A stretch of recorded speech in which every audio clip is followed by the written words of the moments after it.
अस्सलाम वालेकुम, मैं हूं आपका होस्ट और दोस्त फरहान रशीद और आप इस समय देख रहे हैं हमारा YouTube channel reporter x news. दोस्तों, कल मैंने जो है एक बहुत ही इम्पॉर्टेंट जो है अपडेट आप लोगों के सामने रखी थी। सुप्रीम कोर्ट के अलावा अपडेट्स के अलावा मुंबई कोर्ट के सेशंस के कोर्ट के अलावा मैंने पासपोर्ट के बारे में भी कल की वीडियो में अपलोड किया था।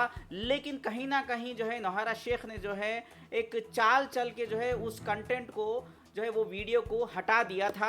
10:01 पर उसने जो है वो वीडियो को यूट्यूब में कंप्लेंट करके हटा दिया था। लेकिन जो है मैं भी किसी से कम नहीं हूँ, कानून बहुत अच्छे से जानता हूँ। मैंने भी जो है जो मैंने लीगली जो डिपार्टमेंट्स को ईमेल किया था उस ईमेल को की कॉपी अटैच करते हुए और कानून का हवाला देते हुए मैंने जो है एक लेटर यूट्यूब को लिखने के बाद ये 11:16 पर वो वीडियो जो डिलीट कर दिया गया था यूट्यूब की जानिब से नौहरा शेख की कंप्लेंट पर, वो वीडियो वापस से रिस्टोर हो गया। खैर जो भी है वो मैं भी जो है एकदम बहुत ही ख़तरनाक किस्म का आदमी हूँ, रिपोर्टर हूँ और ऐसे धमकियों से मैं डरने वाला नहीं हूँ। और ये मुझे पर्सनली इसकी तरफ से जो इसकी एजेंट है आयशा नाम की, उसने मुझे पर्सनल पे एक जो है नोटिस भी जो है बिना सिग्नेचर के भेजती है। और मुती और रहमान जो नौहरा शेख का ख़ास जर्नलिस्ट है, जो अपने आप को जर्नलिस्ट कहता है, उसने एक साइबर क्राइम में कंप्लेंट लगाई है। वो कंप्लेंट का भी उसमें कोई न सर है न पैर है, क्योंकि उसको नहीं पता है उसी की आपा जिसको वो कहता है वही उसके जो है उस कंप्लेंट की में उसने ये चीज कुछ लाइनें ऐसे ऐड की हैं, उसकी वजह से उसकी आपा खुद जो है फंसने वाली है। खैर जो भी है वो सीक्रेट क्या है, पासपोर्ट का क्या मामला है, ये पासपोर्ट का क्या ओवरऑल क्या सच है, वो तमाम चीज़ें मैं आप लोगों को जो है ज़रूर बताऊंगा। देखिए मेरे भाइयों बुजुर्गों और दोस्तों, हकीकत में हुआ यह है कि नौहरा शेख ने जो है पासपोर्ट का जो है इसमें बहुत बड़ी कहानी है। अब कंप्लेंट में मुतीउर रहमान जो है कुछ कहता है, वो तमाम चीज़ें छोड़ दीजिए। नौहरा शेख से मेरा डायरेक्ट सवाल है इस वीडियो के ज़रिए। तो मोहतरमा नौहरा शेख, आपका क्रिमिनल मिसलेनियस पेटिशन जो तेलंगाना के कोर्ट में आपने जमा किया है, उस मिसलेनियस पेटिशन में ये आपने जो है रिक्वेस्ट डाली है, पेटिशन डाली थी जो पासपोर्ट रिन्यूअल के लिए। उसमें जो पासपोर्ट का नंबर है, हालांकि मैं वो पासपोर्ट के नंबर वगैरह जो है डिस्प्ले नहीं कर सकता, कानून के नज़र में कुछ जो है चीज़ें हैं जिसको मुझे हाइड करना पड़ रहा है, मेरी मजबूरी है। लेकिन जो है हकीकत वो तो मैं बयान कर सकता हूँ। XYZ पासपोर्ट नंबर है जो मैंने डिपार्टमेंट्स को ऑलरेडी ईमेल कर दिया है। अब वो मैच नहीं करती, वो जो है बिल्कुल भी जो है 2024 में जो पासपोर्ट सेम नंबर जो है पासपोर्ट का नंबर, वो पासपोर्ट नंबर जो है 2024 का एक्सपायरी डेट वाला पासपोर्ट जो है उसमें वो मिलता जुलता है। अब मेरा नौहरा शेख से दूसरा सवाल है कि यूएई में जो यूनाइटेड अरब एमिरेट्स यानी कि दुबई में वैसल खैमा में जो इसका जो कंपनी का हीरा ग्रुप का जो लाइसेंस है और रेसिडेंस वीज़ा है वहाँ का, उस वीज़ा में जो पासपोर्ट नंबर है वो जो है वीज़ा के साथ मिलता जुलता है जो 2027 में एक्सपायर होने वाला है।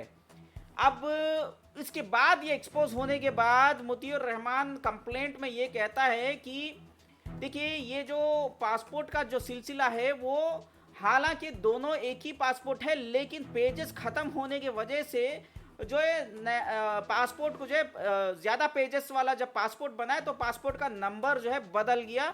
ये वजह से दो पासपोर्ट है। चलो मान लिया, मैं आपकी सच बात को मान लिया। अब मेरे लिए इसके लिए जवाब यह है कि दोनों पासपोर्ट में डेट ऑफ बर्थ क्यों गलत है। चलो ठीक है, तुम अब ये बताओगे कि डेट ऑफ बर्थ गलत क्यों है, बोले तो उसका एक एक्सप्लेनेशन हो सकता है आप लोग देंगे कि पहले के पासपोर्ट में डेट ऑफ बर्थ गलत था, फिर जब हमने पेजेस नया पेज 60 पेजेस का या 100 पेजेस का जो भी, वैसे तो 60 पेजेस का होता है पासपोर्ट, जब बनाने के लिए अर्जी डाली तो वहाँ पे हमने डेट ऑफ बर्थ की करेक्शन की भी अर्जी डाली थी, इस वजह से वो डेट ऑफ बर्थ बदल गया, इसलिए वो डिफरेंस आ रहा है। चलो आपकी बात मैं वहाँ पे भी मान लेता हूँ। अब बात यह है कि पहले ये कंफर्म करो आपका 2024 वाला पासपोर्ट रनिंग में है या 2027 वाला पासपोर्ट रनिंग में है। आप बोलेंगे कि पासपोर्ट 2024 वाला रनिंग में है, 2027 वाला तो झूठा है, तो फिर भी आप लोग फंसेंगे क्योंकि वीज़ा की कॉपी में 2027 वाला पासपोर्ट जो है वही जेन्युइन है, वही वैलिड है। अब दोनों पासपोर्ट को आप रख सकते हैं, वो इलीगल गैर कानूनी नहीं है। अगर आपने सिर्फ पेजेस को एक्सटेंड किया है, पेजेस की वजह से 2 पासपोर्ट आपके पास है, वो गैर कानूनी नहीं है, मैं मान लेता हूँ। अब मेरा सवाल ये है, गौर फिक्र फरमाइए नौहरा शेख, आपके जो अजीज नामा के जो ये क्या नाम है उसका, मुतीउर रहमान जो बोलते हैं, उनके लिए मैं एक जो है उनका उनके ही जो कंप्लेंट का है उसका सवाल का जवाब मैं आपसे मांग रहा हूं। अब 2024 वाला पासपोर्ट जो है, जिसमें वो पासपोर्ट का नंबर जो मैच होता है, वो आपकी क्रिमिनल मिसलिनियस पिटीशन, जो पासपोर्ट एक्सपायर हो गया है, एक्सपायर्ड होने वाला है, उसको रिन्यूअल के नाम पे जो आपने पिटीशन डाली थी, ऐसा क्यों हुआ कि आपने वो जो पासपोर्ट है वो पासपोर्ट मांगा? अब वो ओरिजिनल पासपोर्ट जब आपका ऑलरेडी उसमें जो है डेट था 2027 तक वो वैलिड है पासपोर्ट, तो आपने रिन्यूअल के लिए क्यों मांगा? बोला कि 2024 में ये पासपोर्ट एक्सपायर हो रहा है, तो आपने वो पासपोर्ट क्यों मांगा? इसका मतलब यह है कि आपने 2027 वाला पासपोर्ट जो है कोर्ट में सबमिट ही नहीं किया। बराबर, आपने सबमिट ही नहीं किया। जो चालू वाला पासपोर्ट है, जो नहीं चलता पासपोर्ट, जिसके पेजेस खत्म हो गए, वो आपने डिपार्टमेंट को सबमिट किया था। अब वो जो है आपने वापस ले लिया। चलो ठीक है, आपने वो वापस ले लिया, तो आपने वापस सरेंडर सिर्फ 2024 वाला किया या 2027 वाला दोनों मिला के किया? क्या इसके पास आपका कोई जवाब है कि आपने दोनों पासपोर्ट सरेंडर कर दिए? चलो दोनों पासपोर्ट सरेंडर कर दिए, तो मेरा आपका ये सवाल है कि आपको पासपोर्ट पहले आपने 2027 वाला जो रनिंग वाला पासपोर्ट है, जो कुछ लोग बोलते हैं रन द बिजनेस, वैसे रनिंग वाला जो पासपोर्ट है, उसको आपने डिपार्टमेंट को ट्रायल कोर्ट में क्यों नहीं सबमिट किया? आपके इरादे क्या थे? क्या भागने के इरादे थे? क्या थे आपके इरादे? ये तो हमें समझ में नहीं आ रहा है। आप कहते हैं, देखिए मैं फिर से समझाता हूं, एक पासपोर्ट XYZ है, XYZ1 मान के चलिए, वो पासपोर्ट नंबर जो है वो मिलता जुलता है आपके पिटीशन पे। कोर्ट में जो पासपोर्ट आपने जमा किया था, XYZ1 पासपोर्ट दोनों एक है। फिर XYZ2 जो पासपोर्ट है वो आपके 2027 वाले एक्सपायरी डेट का पासपोर्ट है, उसके साथ मिलता जुलता है आपके यूएई के रेसिडेंस के वीजा की कॉपी के साथ। अब XYZ2 पासपोर्ट आपने क्यों नहीं जमा किया, जबकि आपको ये पासपोर्ट जमा करना था? जबकि आपको दोनों पासपोर्ट जमा करना था, दोनों पासपोर्ट क्यों नहीं जमा किया अपने डिपार्टमेंट में, ट्रायल कोर्ट में? चलो ठीक है, जब आपका पासपोर्ट एक्सपायर नहीं हुआ, सबसे बड़ा क्वेश्चन मार्क सवाल ये आता है मोहतरमा नौहरा शेख, और आपके अजीजी दोस्त या आपका बेटा कहो, मुंह बोला बेटा या भाई, कौन है मुझे पता नहीं, वो मुतीउर रहमान एक जर्नलिस्ट कहता है अपने आप को, तो वो बंदा जो है उससे पूछिए कि 2024 वाला पासपोर्ट क्यों सबमिट किया जब वो रनिंग में नहीं था, हालांकि दोनों पासपोर्ट सबमिट करना था कोर्ट में। अगर 2024 वाला नहीं सबमिट किया होता, सिर्फ 2027 वाला सबमिट किया होता, तब भी हम मान लेते कि आप गलत नहीं, आप सही हैं। लेकिन 2024 वाला आपने वापस क्यों मांगा रिन्यूअल के लिए, जबकि आपका 2027 वाला पासपोर्ट वैलिड था, वो एक्सपायर नहीं हुआ था। 2027 अभी आज 2024 है और 3 साल उसके लिए रिन्यूअल के लिए टाइम बाकी है। तो अभी आपको क्या ऐसी जरूरत पड़ गई कि वो रिन्यूअल के लिए आपने 2024 वाला पासपोर्ट ले लिया? और 2024 वाला पासपोर्ट सरेंडर क्यों किया आपने, जब आपको डिपार्टमेंट और इसमें 2027 वाला, क्योंकि चालू वाला पासपोर्ट, रनिंग वाला पासपोर्ट आपको सबमिट करना था? क्या है आपके पास इसका जवाब? क्या इसका सवाल का जवाब आप दे सकते हैं? आप मुझे क्या डराने की कोशिश कर रहे हैं? साइबर डिपार्टमेंट में एक ऑनलाइन कंप्लेंट करके मुझे जो बोल रहे हैं, डिपार्टमेंट वाले तो मुझे खुद फोन करके ये प्रूफ मांगे, मुझे ईमेल करो, ईमेल आईडी दे दिए। डिपार्टमेंट वाले खुद मेरा चैनल देख के बोले कि नहीं, ये आप ये मुझे कॉपी भेजो, ये दोनों पासपोर्ट की कॉपी भेजो। हैदराबाद की बंजारा हिल्स की पुलिस ने मुझे पूछा कि आप ये भेजो, इसको हम पकड़ते, इसको ईमेल आईडी दिया मुझे, हालांकि किसी और के थ्रू आया, लेकिन डिपार्टमेंट ने तो मुझे पूछा ना, मैंने उनको ईमेल कर दिया। ईमेल करने के लिए बोलो थोड़ा, हमें ये चाहिए बोल के, तो ईमेल आईडी मुझे मिल गया वहां का, मैंने ईमेल आईडी दे दिया डिपार्टमेंट को, बंजारा हिल्स को भी। और बेंगलोर से भी मुझे, बेंगलोर के कॉम्पिटेंट अथॉरिटी को भी मैंने ईमेल कर दिया, मुंबई के ईओडब्ल्यू को मेल किया, ईडी हैदराबाद को मेल किया, ईडी रमेश जो है वो उनको भी दे दिया मैंने, रमेश जी जो हैं, SFIO को भी दे दिया मैंने, दिल्ली की ईडी को भी दे दिया। देखो बात क्या है, अगर तुम्हारे पास दो पासपोर्ट हैं और वो लीगली वैलिड है, क्योंकि पहला वाला पासपोर्ट 2024 वाला जो आप बोलते हैं उसमें 36 पेजेस थे, वो पेजेस खत्म होने की वजह से आपने दूसरा पासपोर्ट लिया, ये लीगल वैलिड है। मैं आपको कुछ भी इसमें एलिगेशन नहीं लगा रहा हूँ। 2027 वाला पासपोर्ट जब वो वैलिड है, वो सही है, उसको और 3 साल बाकी हैं, तो आपने 2024 वाला पासपोर्ट रिन्यूअल के लिए क्यों वापस मांगा? चलो आपने उसको वापस मांगा, तो सरेंडर करने के बाद आपने उसको कोई आपने गलती हो गई होगी, वकील से जो है दोनों पासपोर्ट के नंबर नहीं लगाए होंगे, मैं मान लेता हूँ। चलो दोनों पासपोर्ट का नंबर डालते हुए आपने वापस उसको कोर्ट में जमा किया नहीं किया, क्या इसके पास इसका कोई आपके पास जवाब है? क्योंकि सुप्रीम कोर्ट में भी ये दो पासपोर्ट का जिक्र हुआ था। बताइए ना कौन सी जगह से आप सही हैं? वीजा की कॉपी देखो 2027, पासपोर्ट वैलिड 2027 का, 2024 का तो पेज खत्म हो गए। आपने 60 पेजेस का पासपोर्ट लेने के लिए 2027 वाला पासपोर्ट आपने ले लिया, डेट ऑफ बर्थ तो पहले ही डिस्क्रिपेंसी है, तमाम चीज़ें मैं अग्री हो गया, हर चीज़ के लिए मैं आपकी बात को सब चीज़ें आपकी अग्री हो गया। लेकिन आपने 2027 वाला पासपोर्ट वैलिड होने के बावजूद कोर्ट में आपने 2024 के पासपोर्ट जिसकी वैलिडिटी है नहीं है, जिसका पेजेस खत्म हो गया, जिसका कोई काम ही नहीं है, उसको रिन्यूअल करने के लिए वो पासपोर्ट आपने क्यों लिया? और बिना रिन्यूअल करे उसको क्यों वापस कर दिया आपने पासपोर्ट?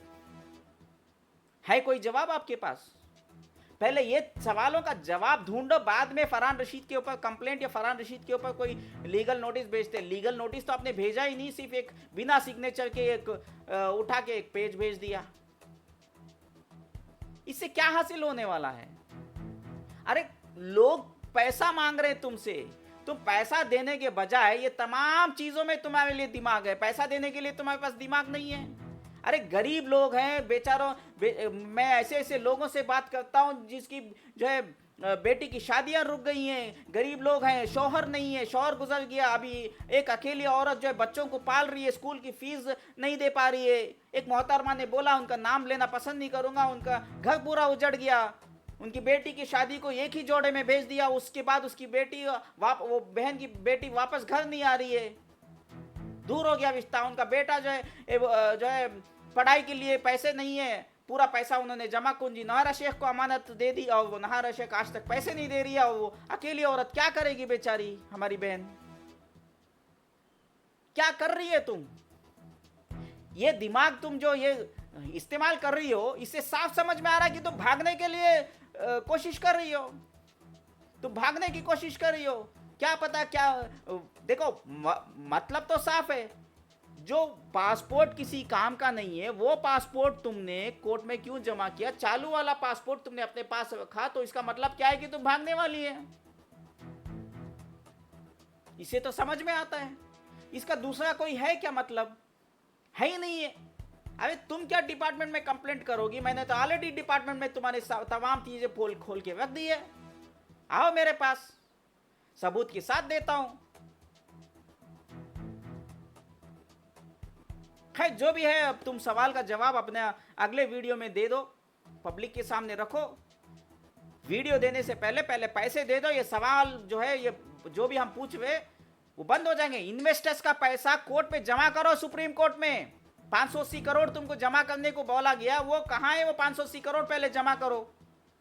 मैं तो 580 करोड़ की बात कर रहा हूं, और जो है जो बाकी नॉन कंप्लेनर्स हैं उनका 5000 करोड़ का मामला है, उनके पैसे कब दोगी? तुम तो चूना लगा रही हो 3 ऑप्शन दे के। पहला ऑप्शन कुछ और है, वो घपलेबाजी, दूसरा ऑप्शन कुछ घपलेबाजी, तीसरा ऑप्शन घपलेबाजी, 12 महीने में देगी, जनवरी में देगी, दिसंबर में देगी, कब देगी पैसा? ना एसएफआईओ वालों का जो 580 करोड़ का पैसा है वो देने के लिए तुम्हारे पास कोई जवाब नहीं है, ना 5000 करोड़ जो देना है तुमको, जो नॉन कंप्लेनेंस भाई बहन है उनका पैसा देने के लिए तुम्हारे पास जवाब नहीं है। तो तुम ये पासपोर्ट का घोटाला करने के लिए तुम्हारे पास तो बड़ा दिमाग है भाई।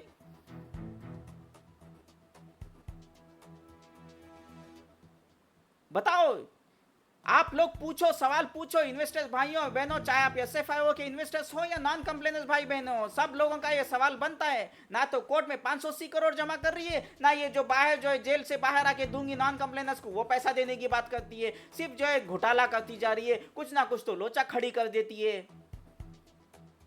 सिंपल सी बात है। खैर ठीक है, मैं भाइयों बुजुर्गों और दोस्तों, वीडियो बहुत लंबा जा रहा है, फिलहाल मैं इतना ही बोलूंगा कि इसकी असलियत जान जाओ। हालांकि मैं आज वो पासपोर्ट की कॉपी जो है आपके सामने डिस्प्ले नहीं कर पा रहा हूं, क्योंकि जो है कहीं ना कहीं जो है पासपोर्ट का नंबर जो है वो हम लोग मीडिया में अपलोड करेंगे, तो इसमें जो है हालांकि वो लीगल राइट है हमारा चैनल का, हम अपलोड कर सकते हैं, दो तीन लेटर्स उसको हाइड करके चाहो तो दिखा सकते हैं। खैर जो भी है, अब हम जो है लिटिगेशन में नहीं पढ़ना चाहते, डिपार्टमेंट को हमने भेज दिया है। किसी को भी जो है डिटेल्स चाहिए तो हम जो है उसको लीगल तरीके से आपको डिटेल्स दे सकते हैं। डिपार्टमेंट वाले अगर मेरा वीडियो देख रहे हैं, वो लोग भी जो है मुझसे मेरा ईमेल आईडी में दे देता, farhan@farhanrashid.com, उस ईमेल आईडी पे आप लोग जो है मुझे दे दीजिए। इंशाल्लाह मैं आप लोगों को ये ईमेल कर दूंगा कॉपीज, तो आप लोग वेरीफाई करिए अगर ये सच है या झूठ है। अब झूठ तो मुझे तो कहीं से भी नहीं लग रहा है इसमें। खैर ठीक है, अभी फिलहाल आपसे इजाजत मांगता हूँ, इस वीडियो को खूब वायरल करिए और साथ के साथ हमारा चैनल को सब्सक्राइब नहीं किया तो सब्सक्राइब जरूर करें। शुक्रिया, अल्लाह हाफिज, आपका फरहान रशीद।